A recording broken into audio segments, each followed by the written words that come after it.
Avui explorarem els límits del coneixement, des de la Terra fins a les estrelles. Esteu preparats?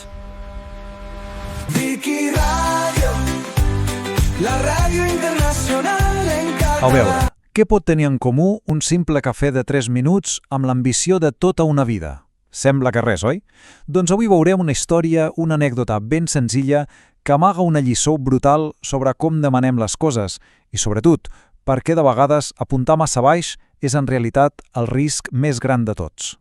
Tot comença amb una estratègia que, si ho penses, sembla perfecta, gairebé infal·lible. Una proposta de risc mínim dissenyada precisament per evitar un no per resposta. Però ja se sap com van aquestes coses.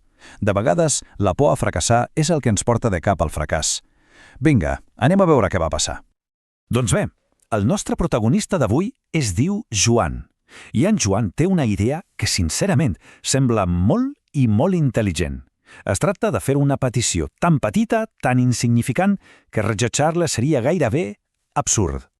Situem-nos. Imagineu-vos l'escena. Una cafeteria, una terrassa qualsevol. En Joan veu una noia que li crida l'atenció. Què fa? Doncs en lloc d'anar-hi a totes, de llançar-s'hi, decideix fer una aproximació molt més subtil, gradual, sense cap compromís. La veritat sembla la tàctica més assenyada, no? Jugar sobre segur.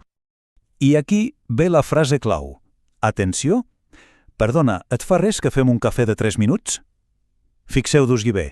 No demana una cita, ni un número de telèfon, res de res. Només 3 minuts. És una proposta tan breu, tan específica, que la possibilitat d'un no es redueix al mínim. Podríem dir que és una jugada mestra de la prudència. I la primera vegada que ho prova, bingo! L'estratègia funciona a la perfecció. La noia, una mica sorpresa, però, clar, sense sentir-se gens pressionada, accepta. Èxit. Però què passa quan en Joan repeteix la jugada un altre dia, amb una altra noia? Doncs que el resultat és totalment diferent. Un no. Però no un no qualsevol, un no sec rotund. La pregunta és òbvia. Per què? Aquí, exactament aquí, és on la història fa un gir de guió.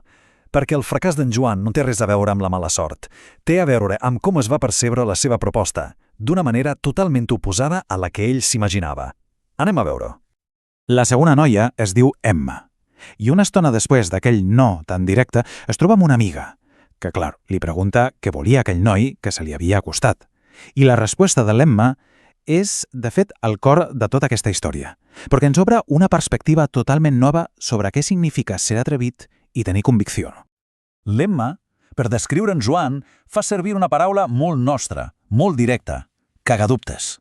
Ja se sap què vol dir, oi? Algú que dubta constantment, que no s'atreu, que vacilia. Per a ella, aquella proposta de 3 minuts no era un senyal de prudència. No, era un senyal de falta de decisió. I aquí ve el moment clau. El que diu la Emma ho capgira tot. Diu, a la meva vida vull gent decidida i amb convicció. Si m'hagués demanat de fer un cafè per un temps il·limitat, li hauria dit que sí sense pensar-m'ho. És increïble, oi? El que per en Joan era una estratègia segura, per a l'Emma era una mostra de poc interès, de poca gosadia. El no era a ell, era a la petitesa de la seva aposta. D'acord, fins aquí l'anècdota, però el més interessant de tot és com aquesta petita història d'un cafè es converteix en una metàfora potentíssima sobre com afrontem els nostres objectius a la vida. Anem a fer aquest salt. Pensem-ho d'aquesta manera. Per una banda, tenim el cafè de 3 minuts. Què representa? Doncs representa aquells objectius segurs, fàcils, que sabem que podem assolir, els que ens posem per por a fracassar. I a l'altra banda, el cafè il·limitat. Això són els objectius audaços, els grans reptes, aquelles metes ambicioses que demanen tota la nostra convicció. Això ens porta a una pregunta potent. I si la vida fos com l'Emma? I si en lloc de temer el seu rejuig, el que estem fent en realitat és decepcer-la demanant-li coses massa petites? Potser la vida està disposada a concedir-nos reptes enormes, a dir-nos que sí, però ens conformem amb metes tan fàcils que ni tan sols li criden l'atenció. Clar, arribats a aquest punt, el dilema és evident. Quina és la millor estratègia, doncs? Anar pas a pas, a poc, o llançar-se a volar alt des del primer moment? Anem a analitzar les dues opcions. Primer, l'estratègia gradual, la del pas a pas. L'argument a favor és que sembla el camí més segur, el més intel·ligent. Però quin és el perill amagat? Doncs la complacència, el risc de fer el primer pas i no fer mai el segon. D'altra banda, l'aproximació ambiciosa, la de volar alt. Què té de bo? Que demostra convicció. És un exercici de valentia. El problema, el risc d'un fracàs més gran, és clar, sembla molt més alt. És el dilema de sempre, seguretat o grandesa. Llavors, hi ha una resposta correcta? Una fórmula màgica que serveixi per a tothom?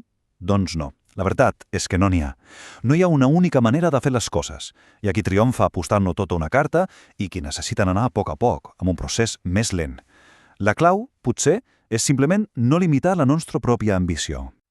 Molt bé, anem a la conclusió. Amb què ens quedem de tota aquesta història? Doncs la reflexió final ens porta a centrar-nos menys en el resultat i més en la intenció que hi ha al darrere. Hi ha una cita molt bona que resumeix perfectament l'espírit d'aquesta idea. Diu, si intentes tocar les estrelles, potser no n'agafaràs cap, però tampoc no et quedaràs amb un grapat de fang. És exactament això. El simple fet d'apuntar alt, de ser ambiciós, ja té un valor. Encara que no arribem a l'objectiu final, l'intent ja ens eleva, ens allunya de quedar-nos estancats. Al final, la clau potser és aquesta, que el valor real no està tant en si aconseguim o no l'objectiu. El valor està en l'esforç, en l'ambició de l'intent, en deixar-nos-hi la pell. L'esforç honest és el que compta de veritat, més enllà del resultat. I tanquem amb aquesta pregunta, que crec que és la que queda flotant de l'aire. Quin és el risc més gran? Apuntar massa amunt i fallar? O ni tan sols haver apuntat prou alt des del principi? Després de la història d'en Joan i l'Emma, potser el veritable fracàs no és rebre un no, sinó no haver-se atrevit mai a demanar un sí que veritat valgués la pena. Queda aquí per a la reflexió. Moltes gràcies per seguir-nos un dia més. Esperem que hagueu gaudit del programa. Fins aviat.